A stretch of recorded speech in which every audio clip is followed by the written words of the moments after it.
Bonjour à toutes et à tous. Là aujourd'hui, je vais vous présenter la suite du cours de capteurs et métrologie.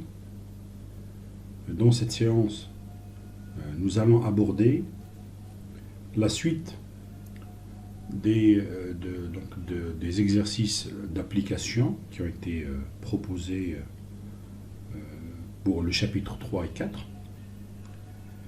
Nous avons abordé les questions 1 à 7 de l'exercice numéro 1.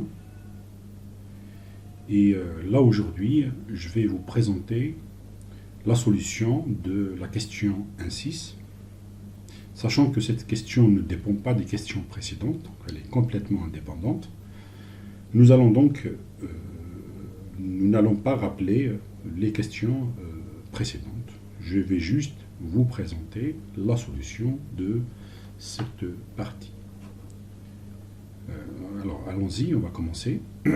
Donc, dans cette question, on vous demande de calculer la fréquence maximale des déplacements du curseur du capteur résistif, sachant que ce capteur, ou bien que ce curseur, se déplace en mouvement sinusoïdal d'amplitude A égale à 1 cm autour d'une position x0 donnée.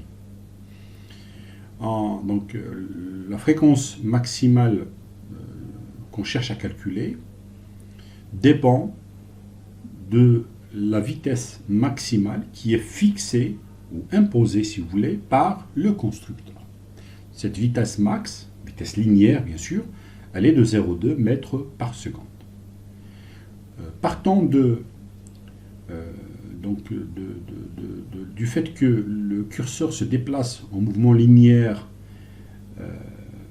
avec un mouvement bien sûr sinusoïdal, un aller-retour autour d'une position x0, on peut écrire l'équation de ce déplacement comme suite.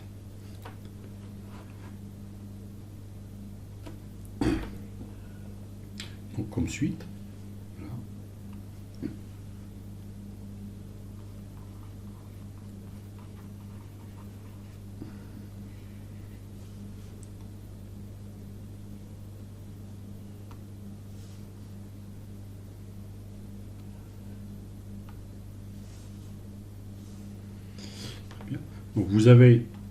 Donc je peux écrire que le x qui dépend de t, du temps, c'est égal à x0 plus a fois sinus oméga t.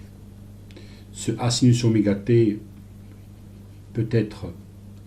correspond en fait à un déplacement delta x, et oméga c'est en fait 2pi fois la fréquence. Du fait que vous avez cette expression, donc on sait tous que la vitesse c'est égal à la dérivée de x de t par rapport à dt. Et c'est égal à,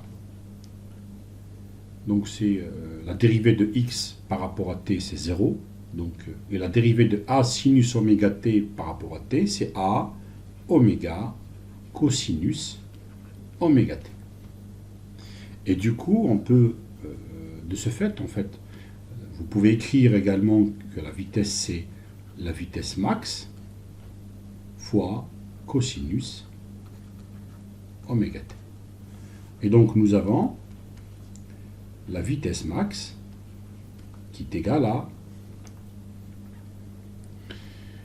donc c'est a oméga, et c'est égal à a fois 2 fois la fréquence qu'on peut appeler maintenant f max. Et donc f max c'est égal à la vitesse maximale, si vous voulez l'amplitude de la vitesse, divisé par a fois 2pi. Et on trouve comme valeur, nous allons trouver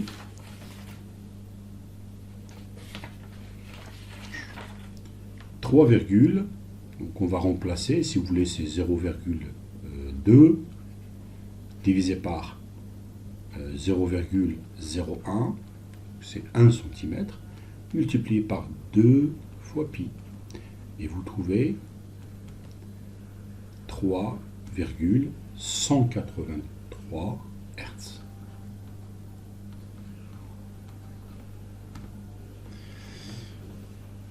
Merci pour votre attention. À la suite, donc, nous allons présenter dans la vidéo suivante la solution de l'exercice numéro 2, puis la solution de l'exercice numéro 3. Donc, pour éviter d'encombrer ou de mettre des vidéos de volume élevé, je vais essayer de faire plutôt exercice par exercice. Et comme ça, vous allez être à l'aise pour aller télécharger ou bien voir la vidéo en ligne. Et là, donc, je vous souhaite, je vous dis à bientôt, à très bientôt.